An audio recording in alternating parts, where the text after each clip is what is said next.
5 leg பீஸுங்க 600 gram. வணக்கம் மக்களே, Vellur மாலதீஸ் kitchen. ரொம்ப நாளைக்கு அப்புறம் ஒரு வீடியோ உங்களுக்காக நான் போட போகிறேன். ஒரு 1/2 கிலோ சிக்கன் நான் எடுத்திருக்கேன். அதுக்கு தேவையான பொருட்கள்லாம் வச்சுருக்கேன். இது வந்து மிளகு சிக்கனுங்க. பண்ணலாமா?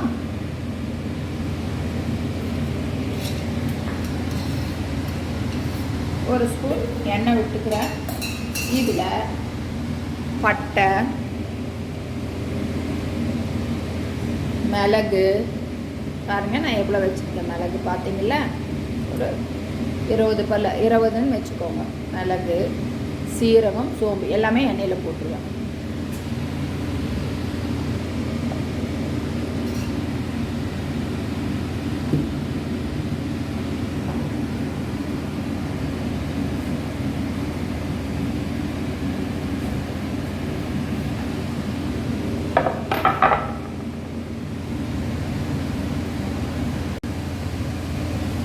ஒரு இன்ச்சு இஞ்சி, ஒரு 10 பல் எல்லாத்தையும் வணக்கிக்கோங்க.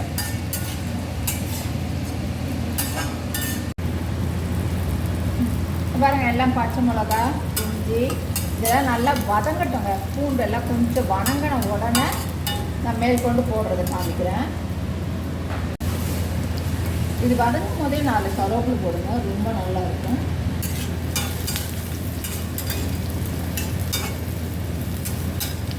இதுவும் ஒரு 2 நிமிஷம் வதங்கட்டுங்க.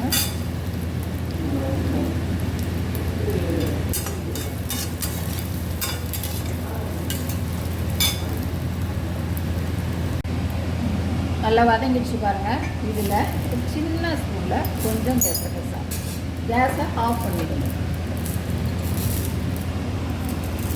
கொஞ்சம் தனியாத்தூள், தேங்காய் பில்லையாக இருந்தால் 2 இல்லை, இதில் ஒரு திருகின தேங்காய் வந்தால் ஒரு 2 ஸ்பூனுன்னு வச்சுக்கோங்க. அவ்வளோதாங்க. நான் கேஸை ஆஃப் பண்ணிவிட்டேன். இந்த சூட்லேயே இருக்கட்டும், அரைச்சிடலாம். இதாங்க இதுக்கு வேண்டிய மசாலா.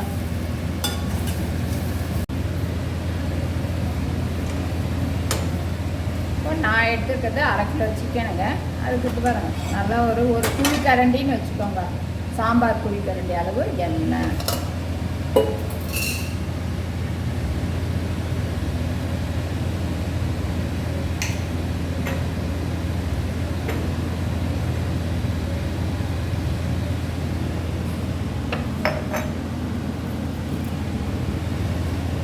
கல்பாசி உடம்புக்கு ரொம்ப நல்லதுன்றாங்க. இப்போலாம் நாங்கள் நிறைய சேர்த்துக்கிறோம். ஒரு கல்பாசி, ஒரு அனாசி முட்டு,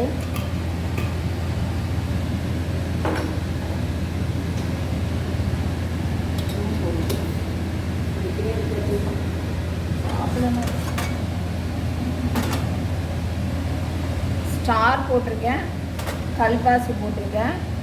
இப்போது 2 வெங்காயம் போட போகிறேன். நல்ல பெரிய வெங்காயம் 2ங்க. அப்போ தான் நமக்கு நல்ல ஒரு செமி கிரேவியாக வரும். நல்லா சாப்பிட்றதுக்கு சப்பாத்திக்கு, தோசைக்கெல்லாம் சூப்பராக இருக்கும். வெங்காயம் நல்லா வதங்கிடுச்சுங்க.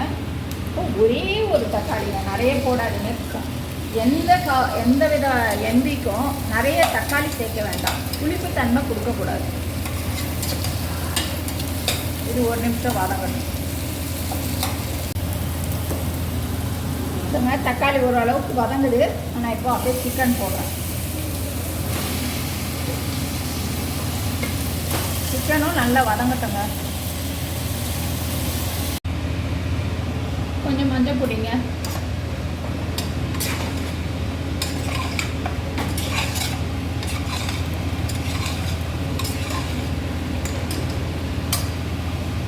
நான் எல்லாம் வதக்கி அரைச்ச மசாலா எல்லாத்தையும் அப்படியே விட்டுட வேண்டியது தான். தேவையான உப்புங்க பார்த்துட்டு கூட போட்டுக்கோங்க.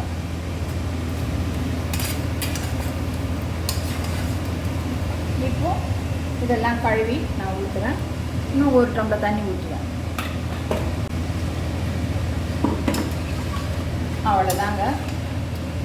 இதை வந்து ஒரு ப்ரெஷரோ இல்லை 2 ப்ரெஷரோ அவங்கவுங்களுக்கு தகுந்த மாதிரி நான் இதை 2 விசில் வைக்க போகிறேன்.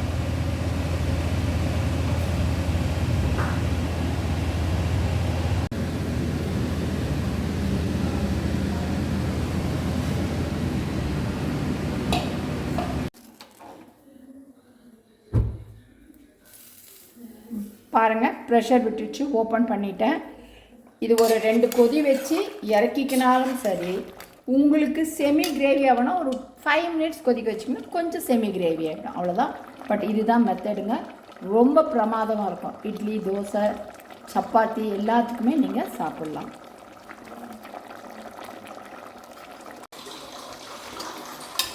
நான் இந்த அளவுக்கு திக்னஸ் கொடுப்பேங்க. உங்களுக்கு தண்ணியாக வேணாலும் தண்ணியாக வச்சுக்கலாம். கொஞ்சம் கொத்தமல்லி தூவிடுங்க, முடிஞ்சதுங்க.